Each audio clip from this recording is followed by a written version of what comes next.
Hello students, मैं महेंद्र प्रताप सिंह आप सबका स्वागत करता हूं आपके अपने चैनल इंग्लिश की बात में, जहां होगी केवल इंग्लिश की बात। आज का अपना टॉपिक है lost spring. Lost spring means बसंत खो देना। लॉस्ट मीन्स खो देना, स्प्रिंग मीन्स बसंत। जिस प्रकार से पेड़ों में बसंत ऋतु में नए नए कोम्पल आते हैं, इट मीन्स यह वो समय माना जाएगा जब उस पेड़ का नया जीवन होगा। ठीक उसी प्रकार से अगर इस चीज को ह्यूमन बीइंग्स पे लें तो स्प्रिंग से मतलब होगा चाइल्डहुड। इट मीन्स जैसे नई कोम्पल किसी पेड़ का नया जीवन है, उसी प्रकार से जो बचपन है वो भी ह्यूमन बीइंग्स का नया जीवन है। It means in other word, if you want to say, we can say lost spring, it means lost childhood. Childhood खो गया। It means under this title two stories run. दो स्टोरीज के under run होती है, जिसका पहले का title है समटाइम्स आई फाइंड अ रूपी इन गार्बेज। दोबारा से मेरे साथ बोलेंगे, समटाइम्स आई फाइंड अ रूपी इन गार्बेज। कभी कभी मुझे 1 रुपया गार्बेज में, गार्बेज जिसको आप बोलते हैं कचरे के ढेर में, मिल जाता है। और दूसरी कहानी का टाइटल है I want to drive a car. दोनों ही कहानियों में दो छोटे छोटे बच्चे जिन्होंने लगभग अपना बचपन खो ही दिया था। इट मीन्स क्या बचपन खो देने का मतलब हम ये समझे कि डायरेक्ट जब वो छोटे से बच्चे थे अचानक से बड़े हो गए, यूथ में आ गए? नो, ऐसा कुछ नहीं था। मीन्स जब वो बच्चे थे तो उन्होंने जो बचपन की फीलिंग्स है, इट मीन्स केयर फ्री, वो केयर फ्री जो उनका लुक था, केयर फ्री जो उनकी फीलिंग्स थी, वो उन्होंने कहीं ना कहीं खो दी। It means before getting adults they got responsibilities और they got some kinds of stress, any kind of, वो किसी न किसी प्रकार का उनको स्ट्रेस मिला होगा, जिसकी वजह से उन्होंने बचपन की जो फीलिंग्स थी उसको एक्सेप्ट नहीं किया, उसको उन्होंने फील नहीं किया।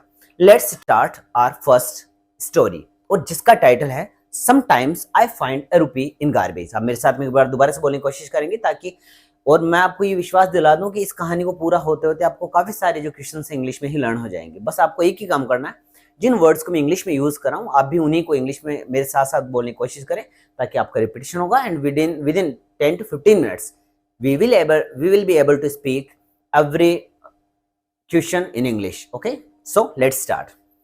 Sometimes I find a rupee in garbage dumps. कभी कभी मुझे गार्बेज डम्प्स में 1 रुपया मिल जाता है। पहला क्वेश्चन ये है, who said these word to whom? ये शब्द किसने किसको कहे? तो ये शब्द जो अपने इस कहानी का हीरो है साहिब, उसने कहे, और कहे किससे? अपने राइटर से कहे। ठीक है, जब पहली बार अपने राइटर साहिब से मिलती है तो वो देखती है कि वो रेग पिकिंग कर रहा होता है। पहला क्वेश्चन ये है कि हु इज साहिब? साहिब कौन है? So your answer will B Sahib is a rag picker. Sahib एक रेग पिकर है, कचरा उठाने वाला बच्चा है। ठीक है, इसके 4 से 5 क्वेश्चन जो छोटे छोटे मैं उनको एक साथ लर्न करवा देता हूँ, उसके बाद में इस कहानी को स्टार्ट करते हैं। पहला क्वेश्चन है हु इज साहिब? तो साहिब एक रेग पिकर है। अब इस क्वेश्चन को 2 प्रकार से पूछा जा सकता है। Who was Saheb? तो आपका आंसर होगा Saheb was a rag picker. And if the question will be who is Saheb, then your answer will be that Saheb is a rag picker. It means जिस टेंस में क्वेश्चन पूछा जाएगा उसी टेंस में आपको आंसर करना है। ओके, साहिब की फैमिली कहां से आई थी? एक्चुअली साहिब की फैमिली ढाका से आई थी, जिसको आप कैपिटल में लिखें, आप ब्रैकेट में लिखेंगे the capital of Bangladesh. It means sahibs family came from Dhaka, the capital of Bangladesh. एक बार मेरे साथ बोलेंगे, Sahib is a rag picker and his family came from Dhaka, in bracket you will write the capital of Bangladesh. Okay, कब आई थी साहिब की family? Sahibs family came from Dhaka in around 1971, 1971 में वहां से आई थी। ठीक है, अच्छा वहां से आने का रीजन क्या था?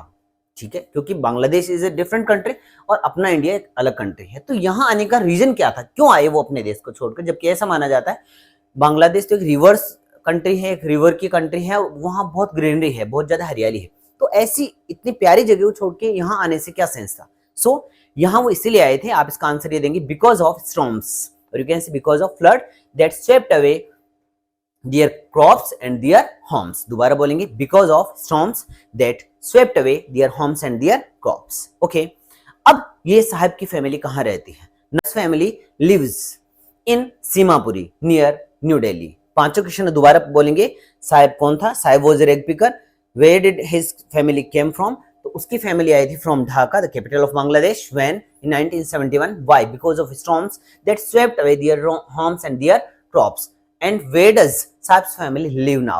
So Saib's family lives now in Simapuri, the periphery of new Delhi. जो न्यू दिल्ली का पेरिफेरी है, एरिया है, उसमें वो क्या करते हैं, उसकी फैमिली रहती है। ठीक है, अब देखते हैं चैप्टर यहाँ से स्टार्ट होता है। जब पहली बार अपने राइटर है वो साहिब से मिलती है तो वो रेक पिक्स कर रहा होता है, रेक को पिक कर रहा होता है। ठीक है, और ऐसे काफी सारे बच्चों को एक साथ देखती है। तो उसका पहला क्वेश्चन ये होता है कि आप लोग ऐसा क्यों करते हैं, why don't you go to school, तुम स्कूल क्यों नहीं जाते हो। एंड दिस इज ऑब्वियसली कि अगर किसी को भूख लगी हो तो उसको पढ़ने का कम ही समझ में आएगा, उसको पहले लगेगा मैं कैसे करके मेरा पेट भरूं। सो उन्होंने कहा कि कोई स्कूल चलाता नहीं, तो उन्होंने कहा कि अगर मैं स्कूल ओपन कर लूं, मैं बिल्डिंग बना लूं तो कि फिर मैं आ जाऊंगा। आफ्टर सम टाइम जब वापस से साहिब से मिलती है तो साहिब दौड़ा दौड़ा आता है और पूछता है कि दीदी आपने क्या वो स्कूल बना ली। Actually this was a hollow promise, ये होलो प्रॉमिस था जो उसके जीवन में काफी सारे लोगों ने ऐसे प्रोमिसेस किए होंगे। तो इस अपने राइटर को भी लगता है कि शायद मैंने इससे गलत वायदा कर दिया, एक झूठा वायदा कर दिया था, लेकिन फिर बाद में सोचते हैं ऐसे वायदे काफी सारे होते हैं। सो फिर बाद में उसने रिप्लाई किया कि एक दिन में स्कूल नहीं बनती, स्कूल बनने में समय लगता है। Actually it was actually false promise, एक झूठा प्रॉमिस था। ऐसे करते करते अब ये जो एक सुबह सुबह बेयर फुटेड आर्मी, जो बेयर फुटेड जो बच्चे आते थे रेक पिक करने के लिए, उनको अब ये बाय फेस भी जानने लग गई थी। जब कुछ समय बाद में ये उनको जानने पहचानने लग गई तो उसने उनसे पूछा कि आप चप्पल जूते क्यों नहीं पहनते। तो एक ने कहा कि एक्चुअली इसके पास चप्पल जूते हैं लेकिन इसकी मम्मा इसकी सेल्फ से उतार के देती नहीं। ये बात वो बोल रहा था जिस बच्चे ने एक्चुअली अनमैच पेयर जो शूज थे वो पहने हुए थे। ठीक है, तो जब एक जूता अलग हो दूसरा जूता अलग हो तो ऑब्वियसली उसको शर्म आनी थी। तो जब राइटर ने उसके जूतों की तरफ देखा तो उसको शर्म आ गई और उसने अपने पैरों को आगे पीछे करना स्टार्ट कर दिया। एक बच्चा जिसके पास जूते नहीं थे उसने कहा कि आई वांट आल्सो शूज, मुझे भी जूते चाहिए। एक्चुअली जो उनके जूतों का एक रीजन था कि वो बेयर फुटेड क्यों थे, ये भी एक वेरी इंपॉर्टेंट क्वेश्चन है।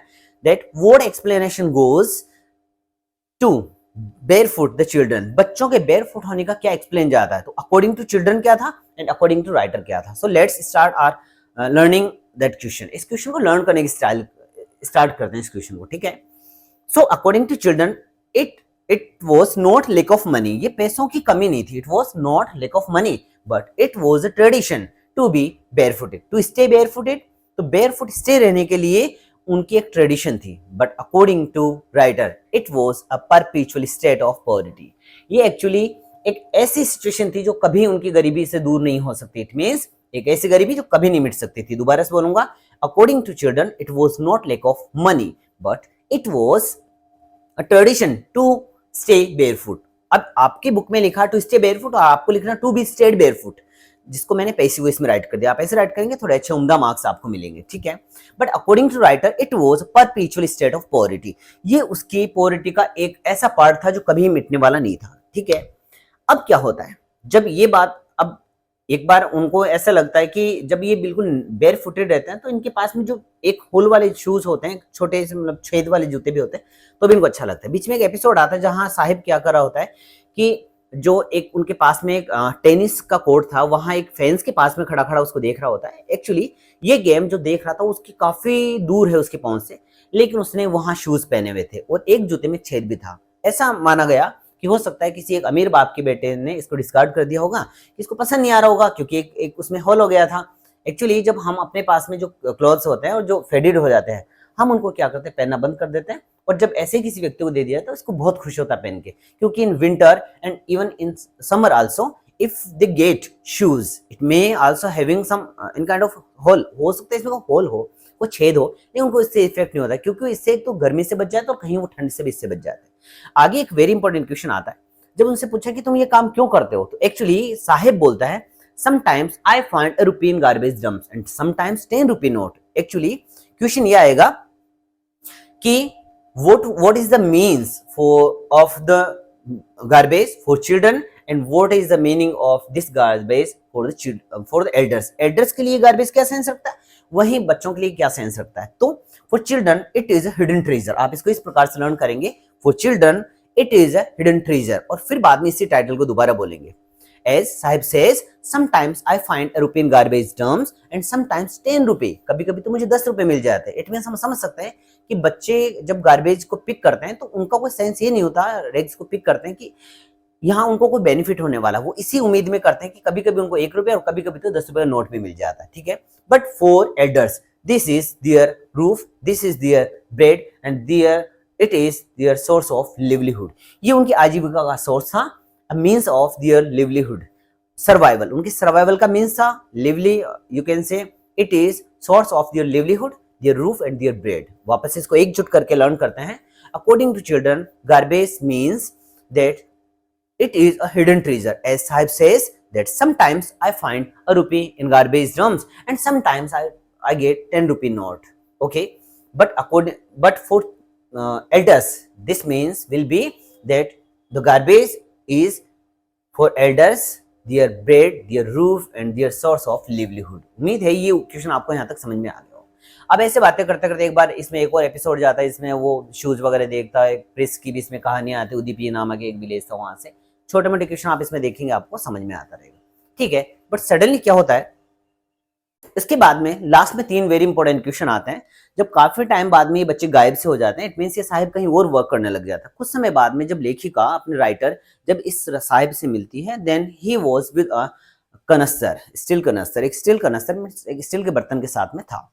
जब इसने पूछा राइटर ने कि where do you work, then he said that he worked at a tea stall, वो एक टी स्टॉल पे वर्क किया करता था, and he got 800 rupees and every meal. Just listen to me carefully and repeat with me, okay.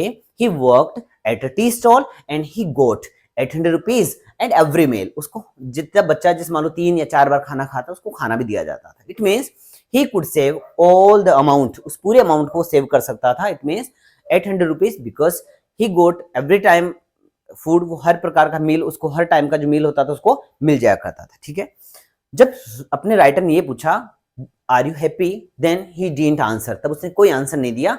Actually he got ashamed as he was quiet, वो बिल्कुल चुप था। तो उसकी जो चुप्पी थी वो ये बोलती थी कि with that heavy bag of rags he was his own master, वो खुद का मालिक खुद था। And this time he has lost his carefree look, but this heavy canister he was and having the huge amount 800 rupees and every meal, he was a servant. It means he wanted to be his own master, वो खुद का मालिक खुद होना चाहता था। 3 question, कहाँ साहिब काम करता था, he worked at tea stall, okay, कितना उसको मिलता था, he got 800 rupees and every meal, और क्या वो इससे खुश था, no, he was not happy with that work, as with his bag he was his own master, but now this kanastar and 800 rupees and every meal, he was a servant. यही अपनी कहानी finish हो जाती। It means इस कहानी में जो very important question है, कौन था साहिब, कहाँ से आया था, उसकी फैमिली कहाँ से आई थी, कब आई थी, क्यों आई थी, अभी कहाँ रहती हैं, जो बेयरफुट होने का रीजन था वो था, गार्बेज का मीन्स था, साहिब कहाँ वर्क करता था, अब उसको कितना मिलता था, और उसके बाद में उसका जो था क्या वो खुश था, तो वो खुश नहीं था उस अमाउंट के साथ में, क्योंकि वहां खुद का मालिक खुद था और यहाँ अपने आप को नौकर महसूस करता है। अगर इस स्टाइल से अगर आपको क्वेश्चन आंसर लर्न होते हैं तो आप कमेंट बॉक्स में जरूर लिखें, ताकि मैं और भी ऐसे ही अगर आप कमेंट करेंगे तो मैं मोटिवेट हो जाऊंगा और आपको इससे और भी अच्छे आपको जो वीडियोस हैं प्रोवाइड करवाता रहूंगा। अगर आपको वीडियो पसंद आया तो लाइक शेयर एंड अपने चैनल को सब्सक्राइब करना बिल्कुल नहीं भूलें। Thank you, thanks a lot.